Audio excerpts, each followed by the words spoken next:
আবার বলছি সংখ্যালঘু সম্প্রদায় এই রোজিনাকে আমাদের কুর্নিশ দেখুন হচ্ছে একজন সংখ্যালঘু দিদির রোজিনা শেখ, যে রোজিনা শেখ পুলিশকে বলেছিল যে আমার ভাইকে আপনাদের হাতে তুলে দেয়া আমার দায়িত্ব, আমি জানি না ভাই কি করেছে, কিন্তু ভাই অভিযুক্ত এবং সে যদি নির্দোষ হয় আপনাদের সামনে সে নির্দোষ সেটা প্রমাণ করবে, এবং সে যদি ওখানে থাকেও কিছু নাও করে তাও সে সমান অপরাধী। এই বলে সেই দিদি তার ভাইকে, আবার বলছি সংখ্যালঘু সম্প্রদায়, পুলিশকে ডেকে ভাই এবং ভাইয়ের বন্ধুকে এই দুর্গাপুর মামলায় তুলে দিয়েছিল। আমি কালকেও বলেছি, আজকেও বলেছি, এই রোজিনাকে আমাদের কুর্নিশ দেখুন। দুর্গাপুর গণধর্ষণ কাণ্ডে 6 জনকে গ্রেফতার করেছে পুলিশ। মঙ্গলবার রাতে গ্রেফতার করা হয় নির্যাতিতার সহপাঠী ওয়াসেফ আলীকে। রবিবার 3 জন ও সোমবার 2 জনকে গ্রেফতার করা হয়। সোমবার যে 2 জনকে গ্রেফতার করা হয়েছে তার মধ্যে রয়েছে সফিক শেখ। কলেজ ছাত্রীকে গণধর্ষণে অভিযুক্ত সফিক বিজরা ডাঙ্গাপাড়ার বাসিন্দা, আর তার গ্রেফতারি ঘিরেই সামনে এসেছে টানটান চিত্রনাট্য। সফিককে হন্যে হয়ে যখন খুঁজছিল পুলিশ, তখন তাকে ধরিয়ে দেন খোদ সফিকের নিজের দিদি রোজিনা। আত্মীয়দের বাড়ি বাড়ি ঘুরেও যখন সফিকের নাগাল পাচ্ছিল না পুলিশ, তখন গণধর্ষণে অভিযুক্ত ভাইকে পুলিশের হাতে তুলে দেয় দিদি রোজিনাই।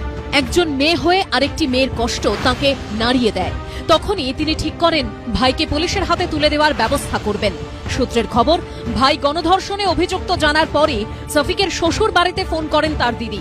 বলেন সফিক ফোন করলে যেন তাকে জানানো হয়। অন্য একটি নম্বর থেকে শ্বশুর বাড়িতে ফোন করে সফিক।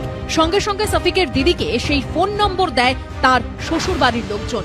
সেই ফোন নম্বরে ফোন করে সফিকের খোঁজ পান তার দিদি। আমি এবার অন্য নাম্বার থেকে ফোন করলাম, একটা ছেলে ধরেছিল। ও ছেলেটা বললো যে হ্যাঁ দিদি আমি তো না, তো আমার এখানে একটা দাদা ফোন করেছিল। ওই দাদা কি আছে? বললো আছে। দিন তাহলে ওই ওকে দিল, দিয়ে ও আমার সঙ্গে কথা বললো। বললো কোথায়? হ্যাঁ সবই কথা বললো। বললো কোথায় আছিস? নাম বলেনি। না বললো কেন? আমি বললাম তুই কালকে যেখানে আছিস তুই সিলিন্ডার হো। না বললো কেন? বললো যে আমি তো কিছু করিনি, ও তো বেকার আমাকে মারবে, আমি তো কিছু করিনি। না করলে সঙ্গ তো দিয়েছো। পলাতক ভাই সফিককে অন্ডাল হাইওয়ের নিচে আসতে বলেন তার দিদি রোজিনা। তাহলে আমি পালিয়ে যাবো। না পালাতে হয় না, তুই দাঁড়া। দিয়ে বললাম কোথায় আছিস? ও আমাকে বললো কি বললো অন্ডাল হাইওয়ের নিচে। আমি বললো কোথায় দাঁড়াবো? তো ওই অন্ডাল হাইওয়ের নিচে দাঁড়া, আমি যাচ্ছি। এরপর পুলিশকে ফোন করেন রোজিনা। বললাম তাহলে আপনি আসুন, সিভিল ড্রেসে আসবেন, আমি যাবো আপনার সঙ্গে। এরপর 2 পুলিশ অফিসারকে সঙ্গে নিয়ে অন্ডাল ব্রিজের কাছে যান দিদি রোজিনা।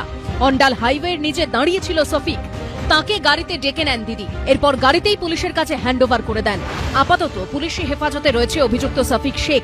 দিদি চাইছেন তদন্ত যাতে নিরপেক্ষভাবে এগোয় এবং সুবিচার হয়।